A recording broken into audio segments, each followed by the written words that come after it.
Então, pessoal, sejam muito bem-vindos a esses nossos encontros semanais. Então, a gente está trocando ideias. Se você quiser participar dos encontros semanais, é só entrar no link aqui na descrição. Para quem está aqui no Google Meet, para participar ao vivo do Google Meet, é só entrar no link aqui. Eu estou falando isso aqui porque eu vou botar no YouTube a aula também. Beleza, galera? Mas para fazer pergunta, conseguir participar, é aqui.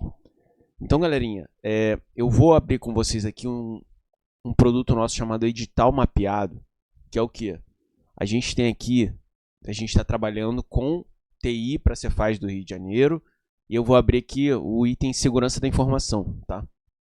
E aí, Segurança da Informação, a gente tem tanto por relevância quanto por item. E eu abri por relevância aqui. E por relevância, ó, cada item do edital está aqui, pelo número do item do edital. E aí a gente vai linkar com o texto aqui, já está linkado lá no edital mapeado, com as questões do CESP. Beleza? E aí aqui, ó, eu botei só as questões de 2024 e 25, ou seja, eu encurtei ainda mais a análise de tendência do CESP. E aqui está claro o que o CESP gosta mais. Então, o item que o CESP mais gosta de disparado é ameaça aos sistemas computacionais. E isso está no edital aqui, ó. Tem lá no item 7 de segurança, tipos de ataques em redes. Então, tudo isso que a gente vai ver agora, realmente tá muito dentro do edital. E aí a gente tem aqui também, ó, processo de identificação, análise e correção de vulnerabilidades, tá aqui também. Prevenção e tratamento de incidentes de segurança da informação, tá tudo aqui, tudo dentro do edital. Então a gente vai conseguir trabalhar bastante aqui. Segurança de endpoint, acho que a gente vai conseguir ver um pouquinho dessas coisas hoje, tá? E aí eu mandei as questões, quem tiver no grupo tem as questões. Então entre no grupo que está na descrição e a gente vai conseguir trocar ideia. Vamos primeiro para as questões objetivas. E aí eu vou abrir o material do TI Turbo aqui também. Quem quiser adquirir o TI Turbo, o link está na descrição também. Mas eu vou apresentando com vocês e a gente vai trocando ideia, tá? Eu vou deixar aberto aqui o TI Turbo e vou para as questões agora. Então, dessas 155 questões, eu escolhi 20 para a gente falar alguma coisa hoje. Belezinha? Então vamos lá. Ó, ele vai começar aqui a falar de Firewall. Firewall é uma ferramenta que impede a entrada de arquivos maliciosos como vírus em uma rede privada. E aí isso aí está errado. Olha quantos comentários que tem aqui. Bastante comentário, né? Porque a galera tá em dúvida ainda do que é o Firewall, como funciona. E eu no nosso material tentei elucidar aqui. Então, Firewall é uma barreira de proteção entre redes que controla a entrada e saída. É como se fosse um muro e no centro desse muro tivesse um portão com um porteiro. E aí, esse porteiro, eu botei até como se fosse um porteiro do prédio. Esse porteiro do prédio, ele tem a relação de moradores, ele tem a relação dos visitantes que podem entrar. Vamos supor que esteja tendo uma festa e aí ele autoriza a entrada e saída com regras básicas. Então ele tem o passo a passo ali dele manualizado com protocolo. Botei até errado aqui, ó. Protocolo, regras, as portas, tudo isso em linguagem de rede. Galera, eu gosto sempre de fazer essas analogias, porque na hora de fazer a prova, você lembra muito melhor do que ficar falando em linguagem muito baixa de programação. Então, com a porta, com as portas, com o endereço IP, todas essas regrinhas ele tem. Agora ele consegue ver. Aí eu botei aqui o que o Firewall faz. No próximo slide, eu botei o que o Firewall não faz. Ele não detecta ataques sofisticados. Ele só bloqueia com base naquelas regrinhas simples, lembra? Com base na porta, no IP, no protocolo. ele não entende comportamentos anômalos. Ou seja, naquele nosso exemplo de que, como se ele fosse um porteiro, se a pessoa está entrando e está com o nome na lista do condomínio, ele não vai fazer nada se dentro da mochila tem alguma coisa errada da pessoa que está entrando. Entenderam a analogia? Então, o firewall tradicional não inspeciona o conteúdo dos pacotes, dos payloads. O que é isso? Ele fez o cara crashar, ele deixa entrar. Então ele não vai fazer os tradicionais, porque já tem firewall que faz inspeção de pacote, sim, de payload. O que é payload? É o conteúdo em si. Então você tem um cabeçalho que vai indicar tanto o endereço IP e tudo mais. Isso o firewall faz. Agora, analisar conteúdo, não. Outra coisa que ele não faz, ele não reage a invasões e só segue regras pré-definidas. Outra coisa, ele não protege contra o malware que já está dentro da rede.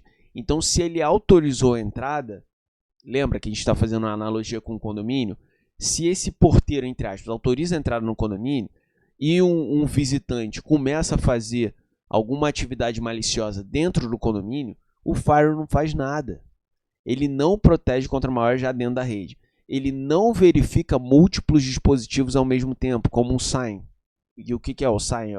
É o monitoramento simultâneo.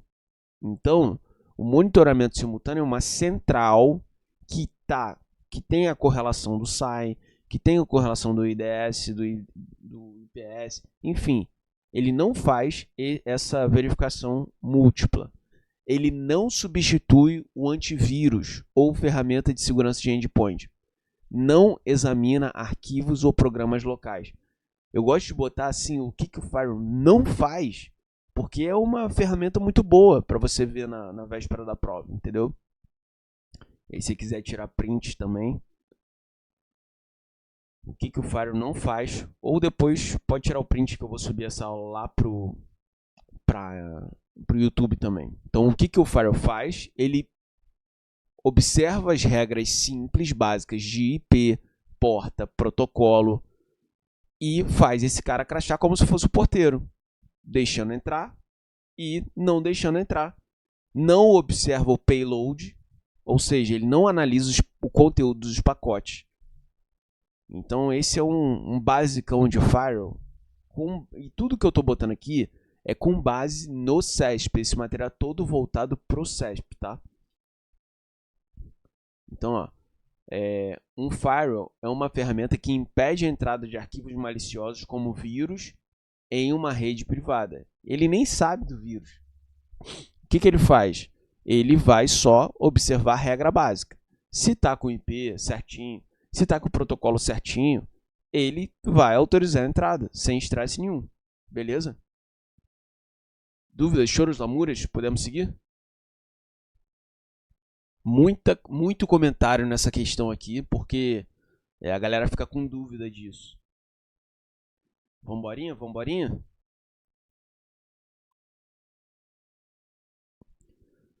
Vamos lá. O software que monitora uma rede de computadores e bloqueia ou permite a liberação do tráfego de dados a partir de regras pré-definidas. Regras pré-definidas. E aí, eu estou falando com quem? Com regras pré-definidas. Liberação é o porteiro. Liberação do tráfego a partir de regras pré-definidas. É o firewall.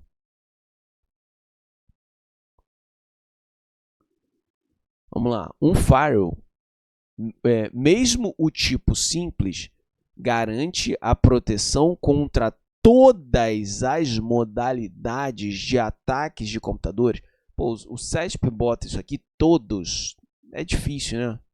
É difícil você cravar esse todos aqui.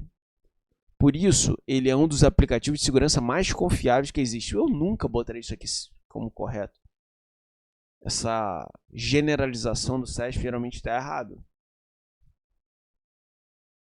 E ele faz essa generalização também nas múltiplas escolhas. Pode ficar tranquilo. Próxima. Beleza, essa aqui de phishing, eu já conversei muito com vocês, mas vamos relembrar aqui. O phishing nada mais é do que uma isca. Uma isca que você você pode cair. Então, chega um e-mail com um linkzinho, olha, você caiu na malha da Receita Federal. Clique aqui para conseguir resolver. Aí você clica, na verdade era um phishing, era uma isca, onde você vai perder os seus dados e tudo mais. O que ele está falando aqui? E aí, quais são os mecanismos de proteção? Se você botar 2 fatores de autenticação, por exemplo, se você clicou nesse link malicioso, resolva sua situação na Receita Federal. Você clicou e aí ele consumiu tua senha, é ruim, né? Aí o hacker, que eu vou chamar de hacker, na verdade é cracker, o hacker ele vai pegar essa sua senha, vai botar no banco e vai pegar seus dados e tudo mais. Porém, se tivermos esse duplo fator de autenticação, o que é esse duplo fator de autenticação? Sabe quando chega um código para o teu celular? Você, por exemplo, entra com a senha no e-mail ou em qualquer lugar, e aí você não consegue acessar os dados. Por quê? Porque ele pede um código. Não só com a senha você está resolvida a tua vida. Vai ter que entregar o código que chegou para o teu celular. Então, o duplo fator de autenticação é sim uma mitigação ao ataque de phishing. Porque apesar do atacante conseguir tua senha, ele não vai conseguir acessar o banco, porque chegou um código no teu celular e você não vai enviar para alguém que você não conhece. Beleza? Então, duplo fator de autenticação é sim mitigação ao ataque de phishing, que é uma isca. Phishing é pescaria em inglês. Então, você cai nesse golpe clicando nessa isca. Geralmente por e-mail ali. Mas pode vir por SMS. Beleza? Vamos falar mais de phishing, que deu para perceber que o CESP gosta bastante. Vamos lá para os ataques. Eu estava falando de proteção aqui, então a parte do nosso módulo tem a parte de proteção, que é tudo isso aqui, a parte de vulnerabilidade, tudo com base no que o CESP gosta. Então eu fui pegando aqui, fui botando IDS, a parte de segurança aqui, de firewall, tá tudo aqui de teste, beleza? Mas não é disso que eu quero falar agora. Eu quero falar dos ataques. E eu quero falar de um ataque específico, que é o ataque de phishing. Vamos lá. Phishing. O que é phishing? É um tipo de golpe digital que hackers tentam enganar pessoas para roubar informações. Através de e-mail, mensagens, sua conta foi bloqueada, clique aqui para desbloquear. E aí já tem questão. A melhor contramedida contra o phishing seria usar algoritmos de criptografia mais robustos nas comunicações de e-mail efetuadas na empresa. Está errado. Eu vou explicar por quê, antes de ler aqui. O que é algoritmo de criptografia? Algoritmo de criptografia vai pegar a mensagem, por exemplo, tua senha, o que for, e vai embaralhar e trocar os nomezinhos. Ou seja, ele vai... quem estiver vendo essa mensagem passar pela rede, pensa de maneira lúdica, tá? A mensagem passando pela rede, se tiver criptografado, ele não vai ver. Então, por exemplo, estou passando aqui dizendo onde eu vou atacar. Se fosse uma guerra, amanhã eu vou atacar no local tal, e eu tenho que enviar essa mensagem pela rede. Se tiver criptografado, quem estiver no meio do caminho não vai ver, entendeu? E aí não vai conseguir modificar, não vai conseguir ver. Então a criptografia ela é muito potente para a confidencialidade da mensagem. Mas se eu estou passando essa mensagem, eu, por livre e espontânea vontade, estou passando essa mensagem que está criptografada, mas eu estou passando para uma determinada pessoa X que tem uma atividade maliciosa, nesse caso, a criptografia não vai adiantar de nada, porque eu estou passando para você. Deu para entender essa diferença? Então, quem tiver no meio que não tem relação com as duas partes que estão transmitindo e recebendo a mensagem, a criptografia é muito boa contra um ataque chamado Man in the Middle, que o CESP ama, que é o ataque homem no meio, que ele tenta interceptar essa mensagem.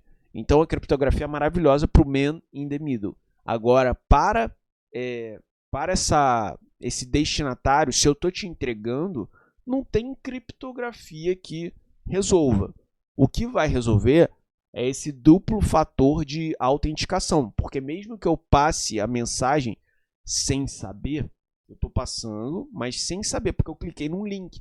Quando esse hacker for tentar entrar no banco, ele vai colocar a senha, o banco vai pedir o quê? E agora me dê um código que chegou para o teu celular. Aí o hacker vai falar, cara, esse código eu não tenho. Então, e eu não vou te passar, porque eu não vou passar código para ninguém entrar na minha conta. Então, o duplo fator de autenticação é muito importante contra o phishing. Porém, a criptografia não é tão forte, porque se eu estou te entregando meus dados, não tem criptografia que resolva. Vai resolver para quem estiver no meio do caminho ali. Não vai conseguir enxergar o que está passando. Beleza, galera? Eu até botei aqui, ó. O phishing é um ataque baseado em engenharia social. O que é engenharia social? É quando você tenta enganar a pessoa contando uma história, onde um hacker engana a vítima para que ele forneça informações sensíveis, como senha, dado bancário. O problema do phishing não está na criptografia dos e-mails, mas sim na falta de conscientização e verificação por parte do usuário. Beleza. Aqui os dois fatores de autenticação, eles resolvem sim contra o phishing, são muito importantes contra o phishing. Já explicamos o motivo. Os tipos de phishing, isso aqui é importante também. O phishing tradicional é aquele e-mail que chega lá na empresa e o usuário clica no link. Ah, veja aqui, não sei o que. Aí você é todo curioso. O problema do ser humano é curiosidade. Ah, eu quero clicar. Tem aqui, ó, Spear Phishing. O que é isso? Esse daqui é o e-mail personalizado com dados reais direcionado a uma vítima específica. Então, por exemplo, se você está na empresa, chega um e-mail do seu diretor pedindo uma senha, pedindo um dado específico. Olha só, chega um e-mail do seu diretor. Você vai passar? Se é um e-mail do seu diretor pedindo, claro, você vai passar. Só que isso que é o Spear Phishing. O Spear Phishing ele é um nível a mais. É o que? O hacker, o atacante, ele consegue personalizar. Então, ele criou um e-mail com os dados do seu diretor. Ele sabia o nome dele, ele sabia o cargo. Então, esse ataque é muito mais personalizado, beleza? E é muito mais perigoso. E o Walling, que é o quê?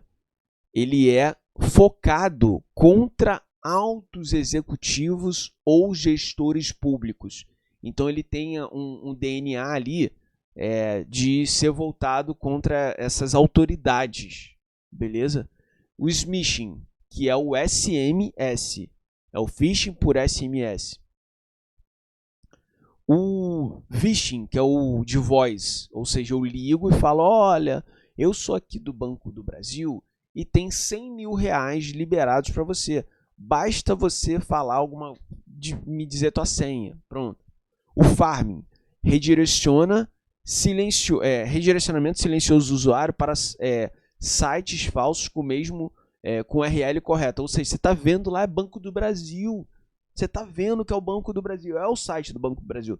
A URL está correta, só que os hackers conseguem redirecionar. E você consegue fazer o clone phishing, que é uma cópia de e-mail legítimo com links ou anexos maliciosos. O e-mail é igual, tá? E aí tem vários outros aí, depois vocês dêem uma olhada. Esse aqui é o phishing por ransomware. O que é phishing por ransomware? Ransomware é um resgate. E aí, esse aqui é muito importante nas empresas, por quê? Porque, como que é esse ataque? O hacker vai te enviar um linkzinho Você clica nesse linkzinho, não clique em link porque vai executar alguma atividade maliciosa, e aí esse hacker vai instalar um software que vai criptografar todos os dados da empresa. Todos os dados sensíveis serão criptografados. E aí você só vai conseguir se safar se você pagar esse resgate. Por quê? E as empresas pagam, tá? Por que elas pagam? Porque elas precisam daquela lista de clientes que está criptografada. Elas precisam dos dados bancários, dos dados de fornecedor. Está tudo criptografado. Só vai ser liberado por resgate. E aí, esse phishing por ransomware é mais comum em empresa. Por quê?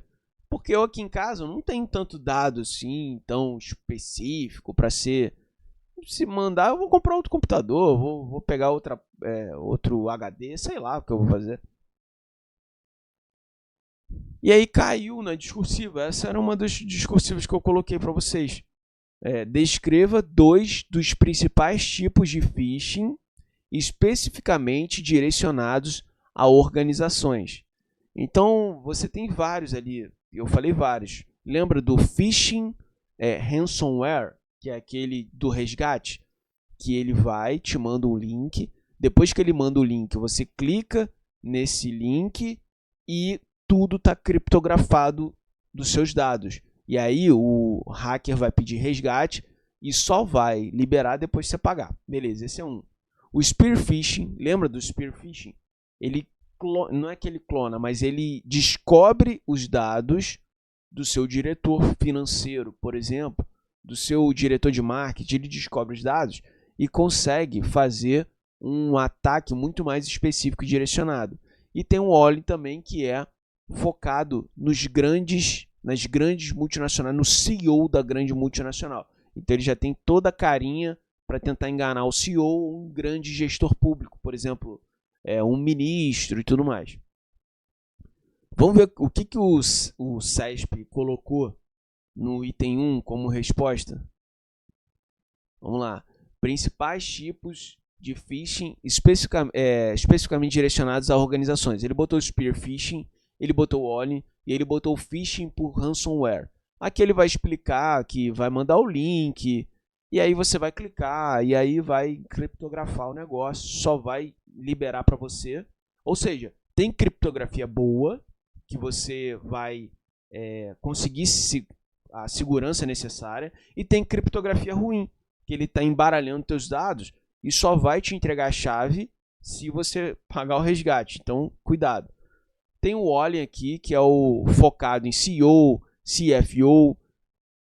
Qual é o exemplo que ele deu? Olha, o hacker envia um e-mail direcionado a um grande diretor de uma empresa, um CEO, que apresenta informações relacionadas a problemas judiciais, por exemplo, seguidas de um link malicioso para supostamente mostrar o detalhamento das informações. Tá bom.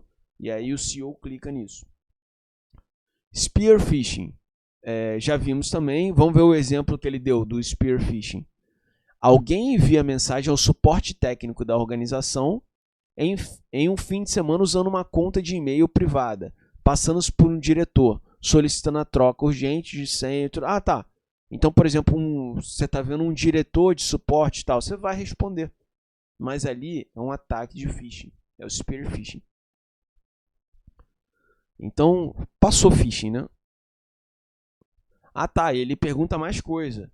Ele pergunta potenciais impactos dos ataques de phishing para os negócios. E depois ele pergunta medidas em nível corporativo para evitar que ataques de phishing afetem as organizações.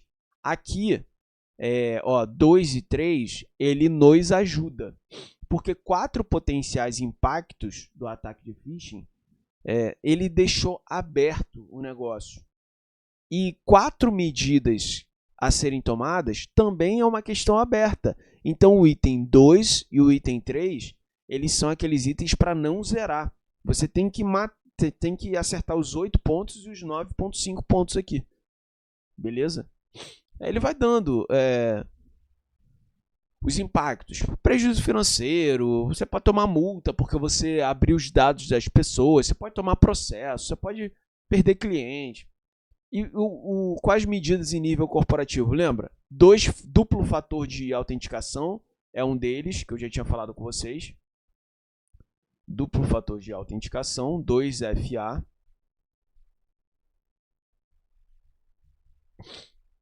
O tokenzinho, cadê? Ele botou token também? Educação continuada, ou seja, dar cursos para os funcionários. Não clique em e-mails maliciosos. O nosso diretor financeiro não envia. O nosso suporte técnico não envia pedido de troca de senha, não sei o que. Belezinha? E aí tem outros aí. E aí eles vão explicando os quesitos. Quanto que você consegue o conceito máximo no item 1. Quanto você consegue o conceito máximo no item 2. E assim por diante. Tá, aí vou falar de um monte de outro spyware aqui, um monte de outro malware. Não é hoje, isso aí tá completão lá no nosso curso. Beleza? Mas não, hoje a gente não vai mexer nisso não. Vamos voltar lá para as questões? Já falamos de phishing. Agora vamos falar de port scanning. O que é port scanning? Port scanning é aquele mecanismo de segurança ou mecanismo de ataque. Lembra que a criptografia pode ser boa ou ruim? Port scanning, se fosse uma correlação com um condomínio, por exemplo, se eu fosse um atacante malicioso, eu iria querer entrar em algum apartamento. Aí o que eu faço? Eu vou, abro a primeira porta do primeiro andar, a segunda, a terceira, vou até o 10º andar, abrindo todas as portas. Todas fechadas. Só a porta do 9º andar, do 909, está aberta. Então você já escaneou as portas. E aí você pode escanear para o bem, se você viu que está aberto, você fecha, ou para o mal, você deixa quieto ali e depois você vai voltar naquela porta lá. E aí tudo sendo filmado por câmera, beleza? Então o port scanning pode ser utilizado tanto por administradores da rede quanto por hackers para identificar vulnerabilidade do sistema de rede de computadores. Tá certinho aí. Beleza?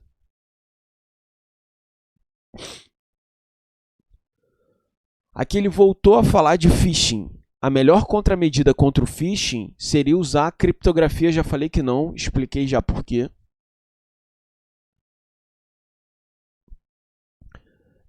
Uma das formas de se prevenir o ataque cibernético do tipo eavesdropping, isso caiu na discursiva também desse ano, e eu, se eu não me engano, eu botei no nosso material também. E o que é eavesdropping? É aquele ataque parecido com man in the middle.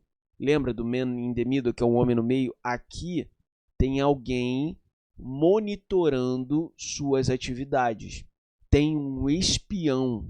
O eavesdropping é um espião. Ele pode ser tanto por uma escuta quanto por um app.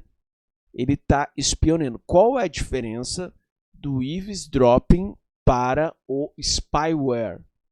O spyware é uma aplicação que está rodando ali. Ou seja, tem algum appzinho malicioso, algum programinha malicioso que está rodando e está conseguindo te inspecionar. O eavesdrop pode ser qualquer coisa, pode ser uma escuta telefônica, é alguma forma de monitoramento espião, beleza? Uma das formas de se prevenir o ataque cibernético do tipo eavesdropping é utilizar criptografia.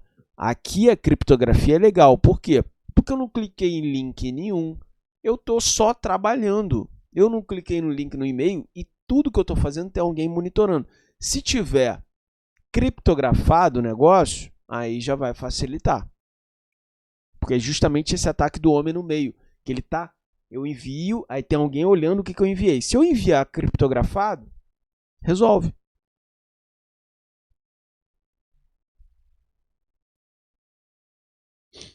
Vamos embora, mais uma.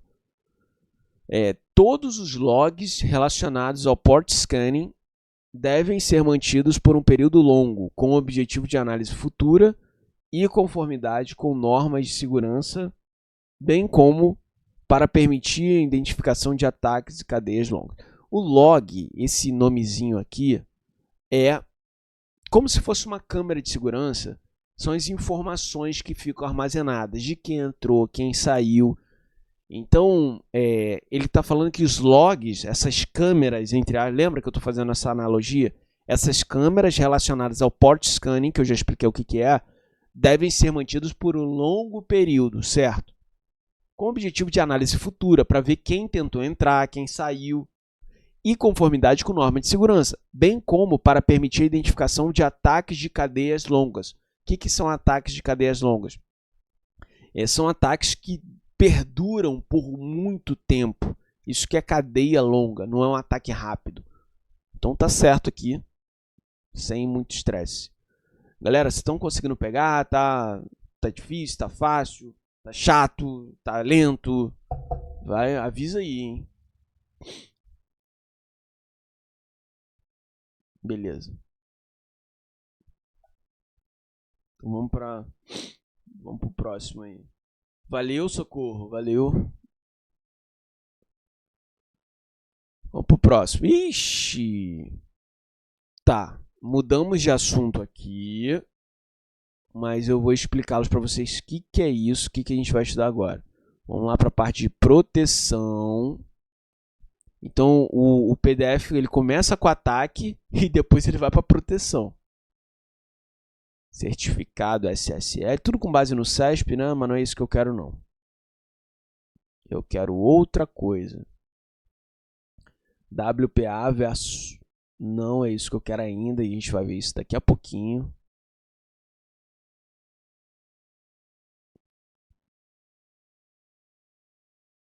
Pronto, é isso aqui. IDS versus IPS. O que é o IPS?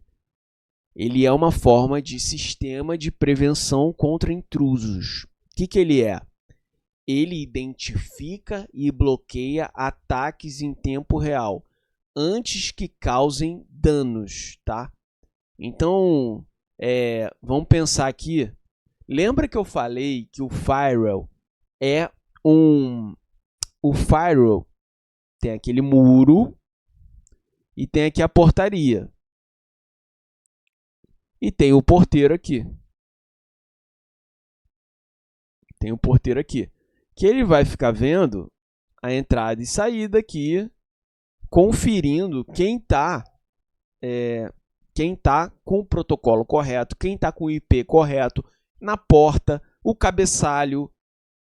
Ele não vai olhar o payload. Lembra que é o payload? É o conteúdo. O conteúdo, o firewall não vai entrar, não vai ver. Por isso que pode entrar vírus aqui.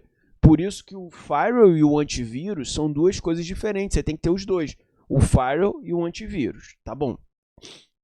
Quem que é o IDS, o IPS? Vamos para o IPS primeiro.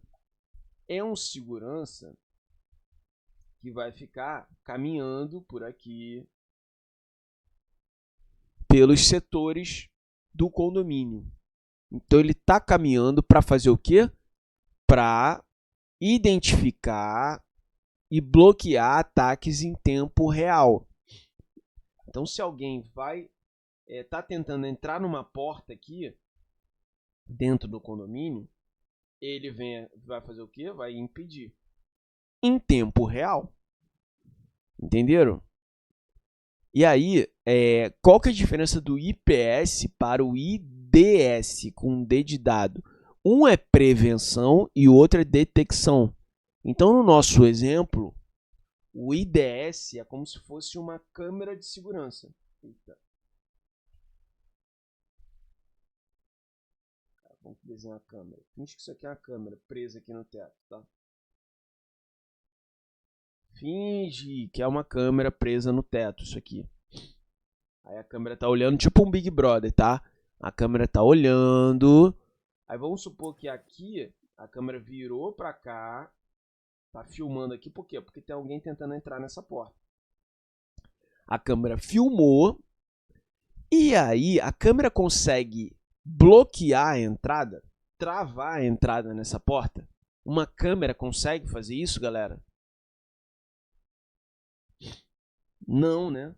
Uma câmera não consegue fazer isso. Então, o IDS É mera detecção, ele não bloqueia. E é isso que o SESP vai ficar tricotando em cima disso. Vai falar que o IDS vai bloquear. O IDS vai fazer um failover. O que é isso? Ele vai... o failover, ele vai trocar aquela sistemática da queda. Ou seja, se caiu, ele vai trocar. Ele não troca nada, ele não faz nada, ele só detecta. Ele não toma nenhuma atitude. Beleza?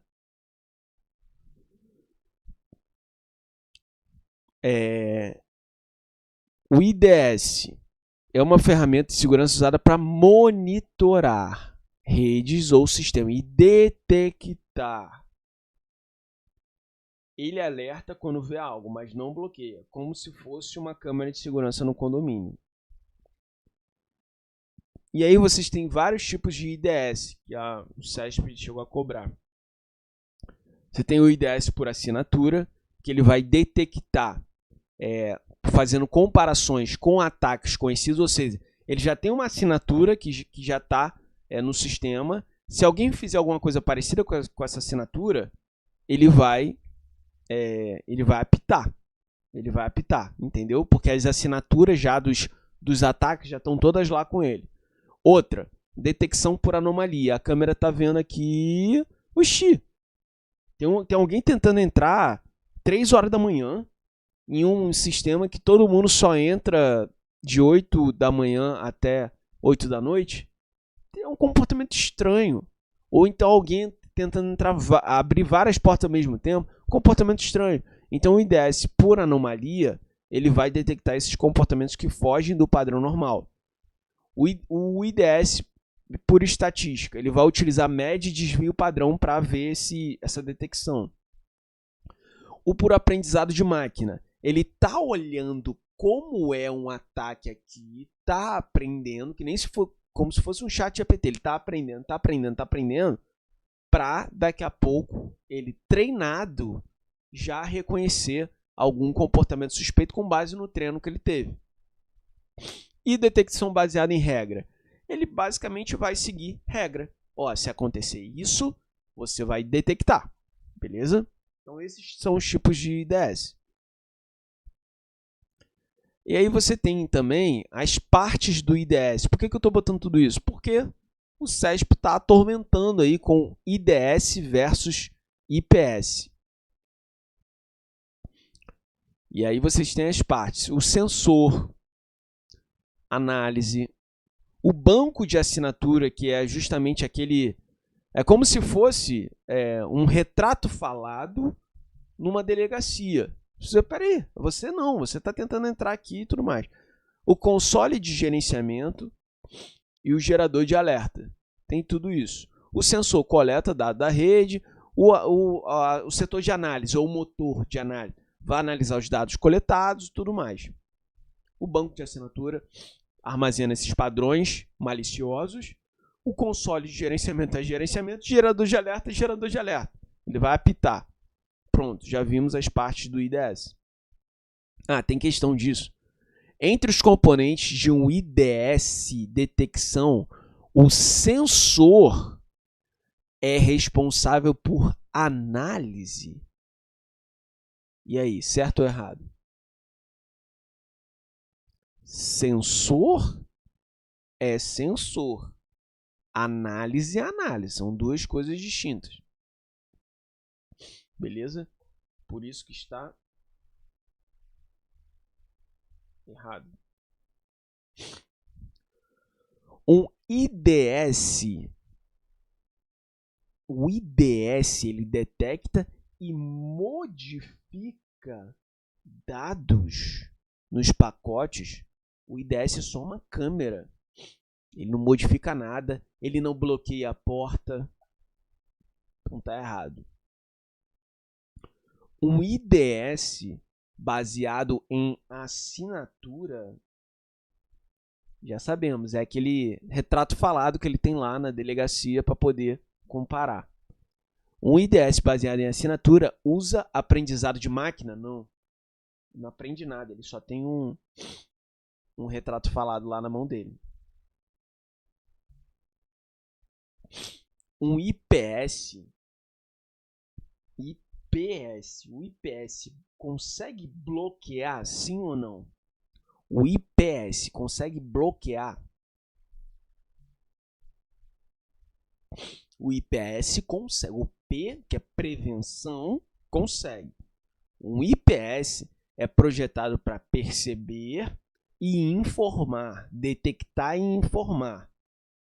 E o IDS bloqueia. Ele inverteu os conceitos. O IPS que bloqueia. E o IDS é quem detecta e avisa. Perceberam aí a diferença? Olha tudo isso, ó. 2024, 2024, 2024 e tem 2025 também, que eu não sei se eu botei aqui agora. 2024. Só de 2024 o CESP atormentando com a diferença entre IDS e IPS. E aí eu mostrei para vocês também aquela analogia com o condomínio. IDS, o firewall e o sign de monitoramento. Quem que é aqui? Seria como se fosse uma central cheia de monitoramento, de câmera, cheio de salas aqui para a gente trabalhar com os dados, tanto do firewall, quanto do IDS, quanto do IPS, quanto dos bloqueios, quanto é uma central de monitoramento. Então, com isso a gente viu a diferença entre o firewall, o IDS, o IPS e o SAN. E aqui a gente tem nas questões, ó, o IDS, IPS, firewall, aqui ó, tudo, o sistema de monitoramento, gerenciamento, segurança, informação, tudo que eu tô falando aqui com vocês.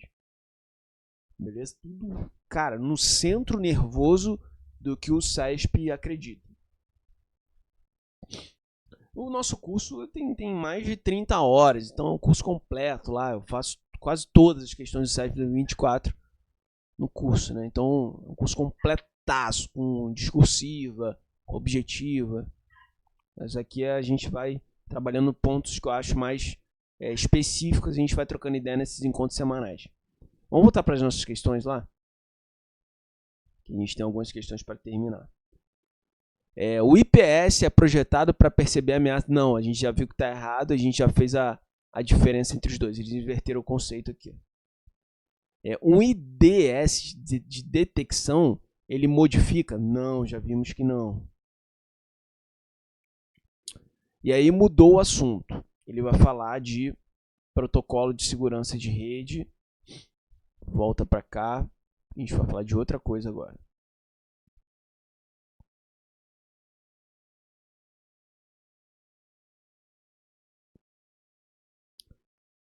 Tem ninguém dormindo aí não, né? Se tiver alguém dormindo, levanta, faz uns 20 polichinelos aí para acordar. Ó, WPA versus WEP, ou WEP. Ó, WPA é um padrão de segurança para rede Wi-Fi, criado para proteger sua conexão contra invasores. Então, nada mais é do que uma segurança de Wi-Fi, de rede Wi-Fi. E aí, exige senha para acessar a rede. Ótimo. Antes do WPA, o padrão antigo era o WEP, que é horrível, horroroso. Então, tudo que o CESP falar com WEP ao invés de WPA, você vai falar que é vulnerável, você vai falar que é ruim, que é zoado, que não protege nada. Estamos combinados? Se ele botar o WEP, é zoado. Foi o primeiro protocolo de segurança, foi o primeiro padrão de segurança, que era um padrão que eles utilizavam o RC4. O que é o RC4? É um algoritmo de criptografia simétrico bem fraco, Lembra de criptografia que eu já expliquei o que é? Bem fraco. Ele usava lá uma sequência de alguns números. Ou seja, sequência de alguns números. Em poucos minutos, um atacante malicioso consegue pegar essa sequência usando um algoritmo ali muito rápido.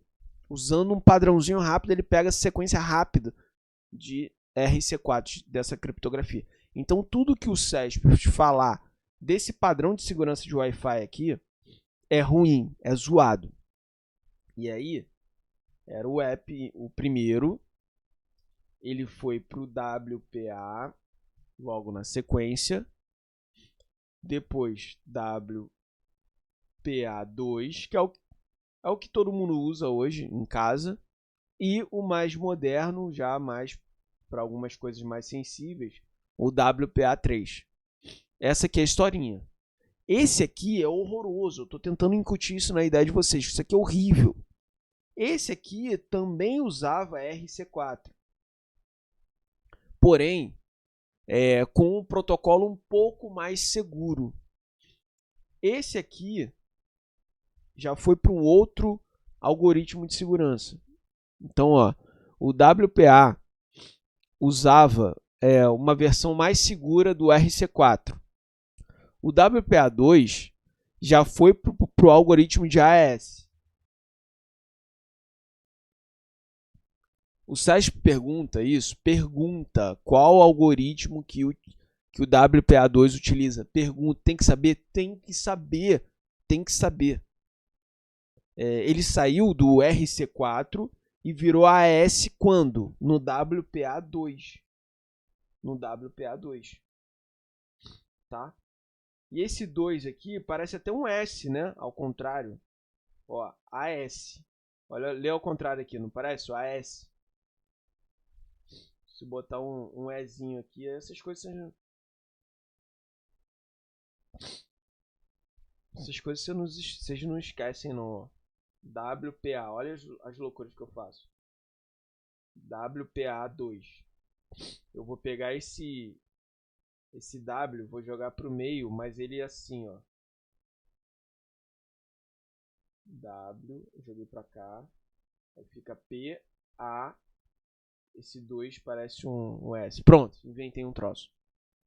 Para vocês não esquecerem. WPA2 AS. Pronto. E o WPA3, que é bem mais moderno, que ele usa uma autenticação simultânea, o SAE. Eu acho que é isso. Acho que é isso que a gente precisava saber. Ó, o protocolo de segurança para redes sem fio WPA2 atualiza o seu antecessor, o WPA, e utiliza a criptografia de TKIP. O WPA2 utiliza qual algoritmo? Lembrando que a gente tem uma aula só para algoritmo nesse módulo aqui também, beleza? Eu devo estar subindo até amanhã, já deve estar lá essa aula de criptografia. Então, qual é o algoritmo que a gente utiliza, o WPA2? Por isso que está errado. Boa, Érica. Ó, o vetor de inicialização WEP é considerado seguro? Não. Tudo que for de bom, seguro, não é o WEP. O WEP é o primeiro, horroroso. Não tem nada de seguro. Foi uma tentativa que não deu certo. Quer dizer, foi o início de tudo. E uma comunicação relacionada no padrão I3E 802.11. Sempre que tiver isso aqui, pensa no nosso padrão de Wi-Fi atual. Wi-Fi. Lê isso aqui como se fosse Wi-Fi.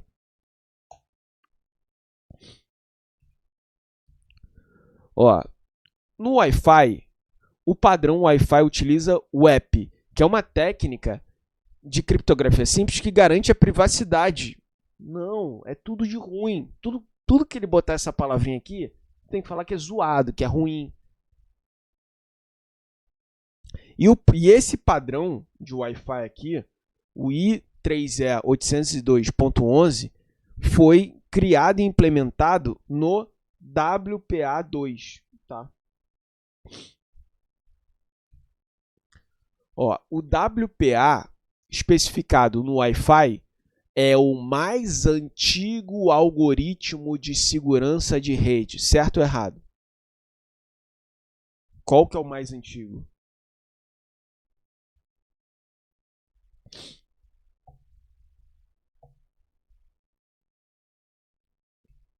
E ele protege, sim, contra o payload e tudo mais. O WPA, né? O WPA original utiliza o algoritmo de RC4, sim, com padrão TK/IP, que essa que foi a evolução do WEP para o WPA, que é mais seguro que o WEP,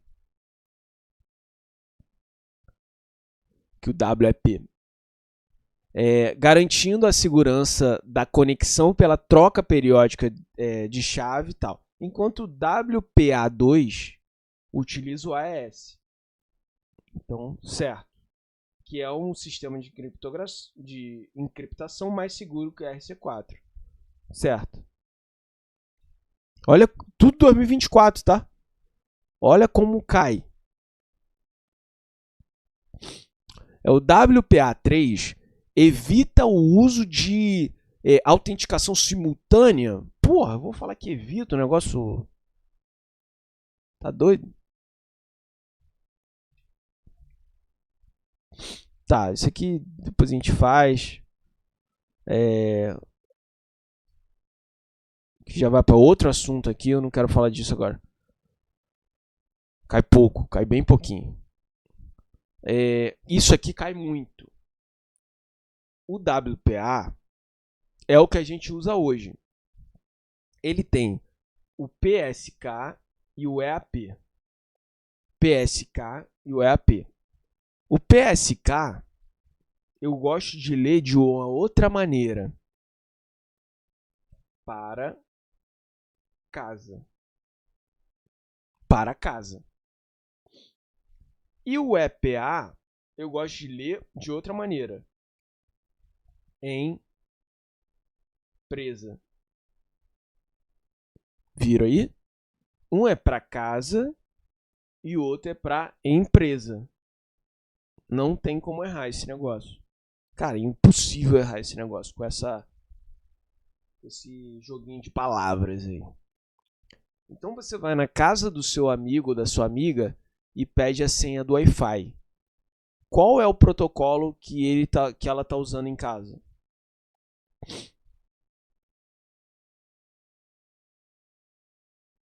Esse protocolo aqui, eu tenho uma senha.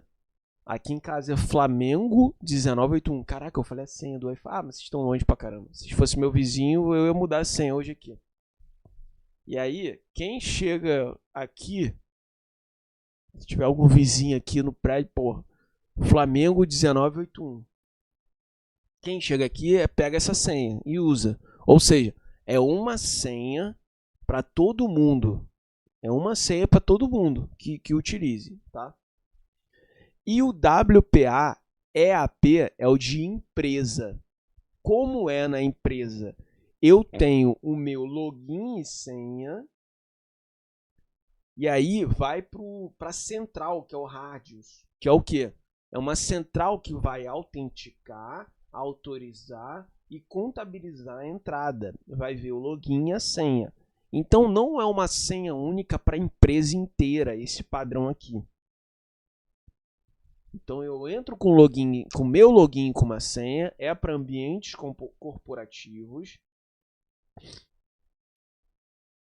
e essa central vai autenticar. Bem parecido com aquele de hotel que você tem que botar o teu nome e o quarto e tal. Parecido com aquele sistema.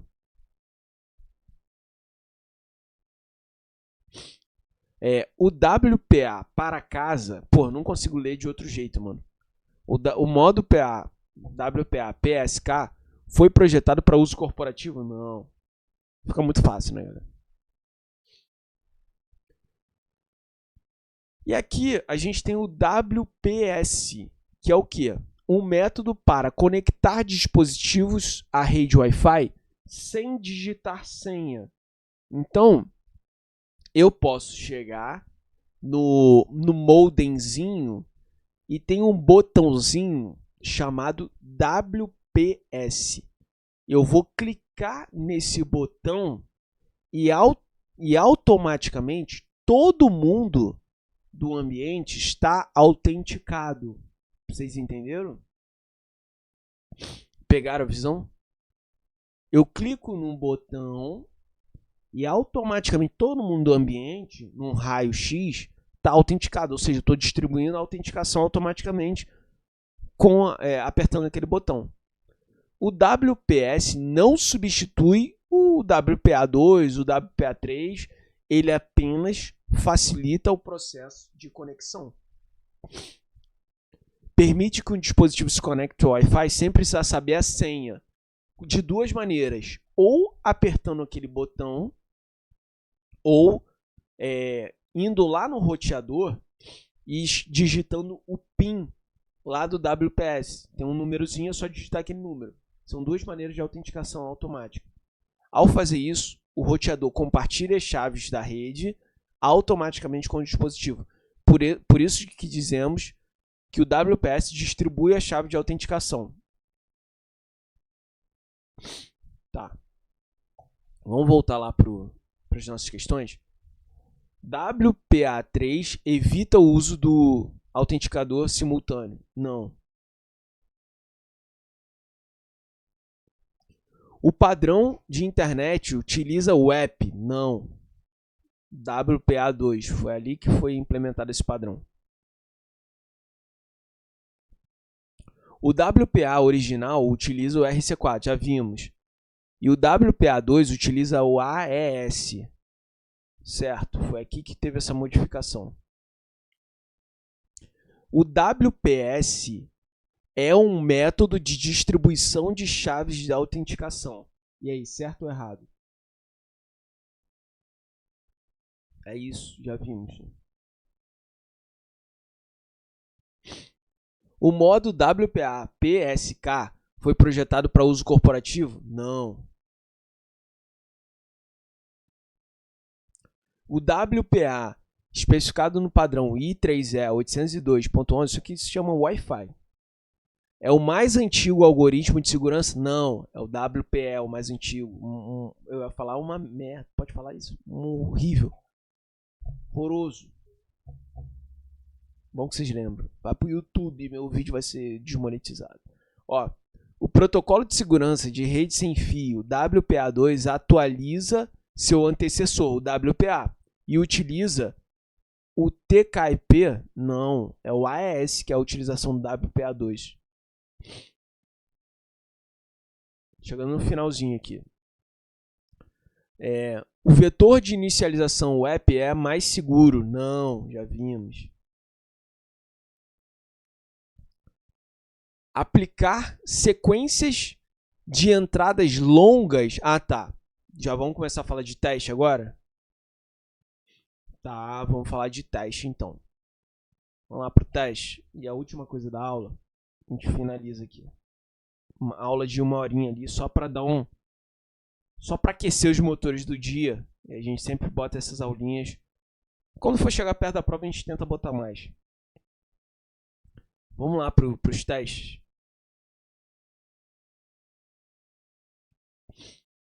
Pronto. Testes. A gente tem o SAS e tem o DAS. O SAST e o DAST. Qual que é a diferença dos dois? O SAS é estático e o DAS é dinâmico. O SAS analisa o código-fonte sem executar a aplicação. O que é isso? Eu estou programando, estou introduzindo os códigos na programação e eu, evidentemente, estou vendo os códigos. Eu sou o programador, eu estou programando, botando os códigos ali e eu estou vendo os códigos. E eu já estou pensando nessa parte de teste de segurança lá no código fonte. Esse é o estático. E aí, qual que é a diferença para o dinâmico? O dinâmico não conhece o código-fonte. O dinâmico, que é o D de dinâmico, ele não conhece o código-fonte. Tá? Como é esse tipo de teste? Ele vai olhar a aplicação rodando e ele vai começar a maquinar um monte de pegadinha para tentar quebrar essa aplicação, sem conhecer o código-fonte. Por isso que ele é conhecido como black box. Black box. É o código, é a caixa no escuro ali. Você não consegue ver o que está por dentro, tá? E o SAS, que é o estático, você está no white box, que é o quê? É tudo em branco, é tudo claro para você. Você consegue ver o código-fonte. Tudo gira em torno desse código-fonte. Se você conhece o white box, você consegue testar usando o código. Se você não conhece o código, você testa com a aplicação rodando. É um aplicativo que está rodando, você vai lá tentar atacar, tentar testar, fazer alguma peripécia ali para conseguir quebrar esse sistema. Então, ó, testa a aplicação enquanto está rodando. É um teste dinâmico que não acessa o código-fonte. Então, ele é um black box. Beleza, galera? Ele funciona como um hacker testando o sistema para encontrar falhas, enquanto a aplicação está rodando. O dinâmico, eu vou chamar de teste dinâmico. Teste a aplicação em tempo real, enviando ataques simulados e analisando as respostas, tá bom? E o iterativo, ele é uma mistura do SAS com Dash. Beleza. Aí caiu essa discursiva, se eu não me engano, foi em 2025 ou 2024, não lembro agora. Cara, esse curso todo aqui, ele é 24 ou 25. Uma ou outra de 23, muito raro, mas o foco é esse. Inclusive, questões estão saindo na semana passada, a questão sai, eu já jogo aqui para estar sempre atualizado, tá? Então, a respeito de técnica, e no final do curso, a gente coloca aulas pegando só questões que saíram recentemente e trocando ideias sobre essas questões, tá? Explique o que é análise estática, e aí depois ele quer que você explique o funcionamento dos princípios da análise estática. Depois ele quer, o 3, o que é teste dinâmico e os princípios desse teste dinâmico. E o 5, ele quer que você me fale quem que é white box e quem que é black box. E aí eu já coloquei a resposta do CESP aqui também, e a gente fala em cima dela porque é bem tranquilo. Ó, teste estático, que é o SAS, é uma metodologia de teste que analisa o código-fonte, ou seja, o white box. Você tem o código-fonte para encontrar vulnerabilidade de segurança. As ferramentas de SAS analisam o código-fonte. Ô CESP, você já falou 2 vezes isso, tá? Analisa código-fonte e analisa código-fonte. Então você está querendo me aumentar seu número de linhas na discursiva, o próprio padrão de resposta.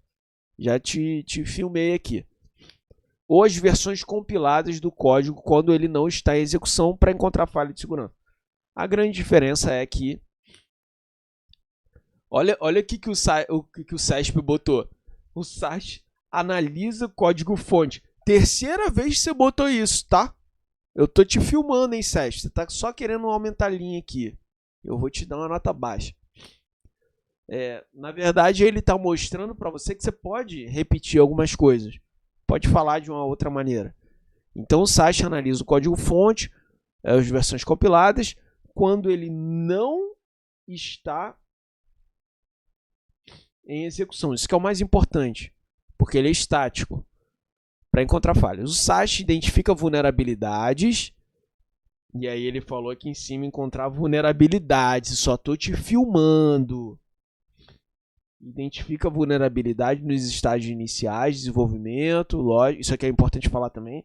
Estágios iniciais de desenvolvimento. Porque você está com o código-fonte na mão lá, trabalhando. Para resolver problemas. E falou vulnerabilidade de novo, o seu sem vergonha. Para a versão final do aplicativo, quando o desenvolvedor estiver codificando o programa. Beleza. O 3, ele vai falar do dinâmico. Então, o teste de segurança dinâmico é um processo de teste de um aplicativo em um estado operacional. Ele não está estático. Ele já está operando. E aqui eu conheço, para encontrar a vulnerabilidade, que eu acho que é a palavra que o SAST mais gosta no mundo. Aqui eu conheço o código-fonte? Não. O Dash analisa programa enquanto estão em execução para encontrar o quê? SAST. Vulnerabilidades. Se ninguém falar, se você não falar, você não ia saber. O teste dinâmico funciona simulando ataques automatizados em um app, imitando um invasor.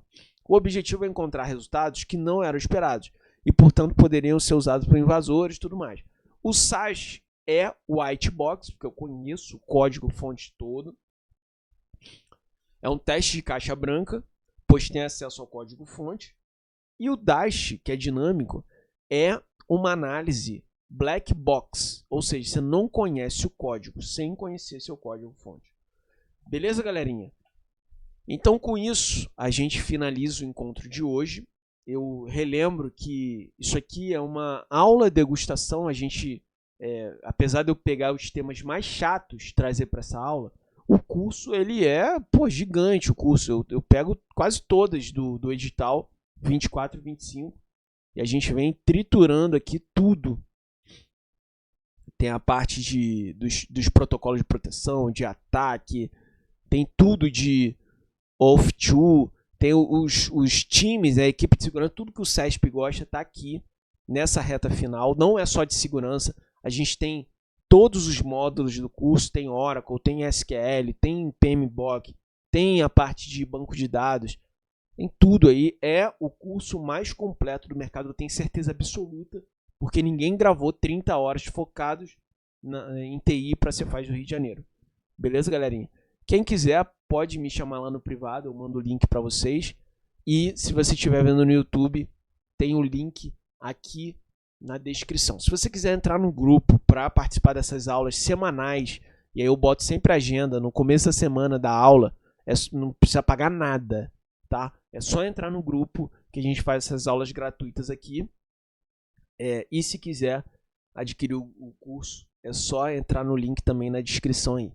Valeu, galera! Dúvidas aí? Bora estudar, bora correr.